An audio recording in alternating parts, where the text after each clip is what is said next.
Okay. Test, test, test. All right. The spirit part of the body, mind, spirit process is all about the question of why. What is the point of playing the music that I'm playing? Why am I devoting my time and my energy to it? And what do I hope to communicate?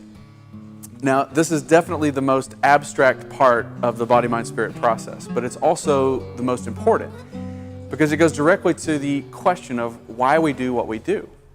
Why do we make music in the first place? The way we answer that question determines everything else about the process. And I could get really philosophical and go on for a long time about this, but for me, it ultimately comes down to communication. Art is communication, and that can be communication of emotions or moods, communication of stories or narratives, expressing opinions, taking stances, or sometimes just transporting listeners to a different place and time. There are so many things that music can be. The one thing it should never be is meaningless. And that's a trap that we can all fall into, is to concentrate so heavily on the building blocks of music or the science of music, so to speak, that we forget the art, the substance, the meaning, and the communication aspect of what we do. And that's why I start with the spirit part of the process first. And I call it spirit because it's that abstract, intangible, undefinable part that makes us human. It's the reason that machines can never fully do what we do. A computer can help a person make meaningful music, of course, but a computer can never take the place of my humanity. A computer can replicate my sound, but it can't know what it's like to see my baby daughter born, or to hear that my dear friend was diagnosed with stage 4 cancer.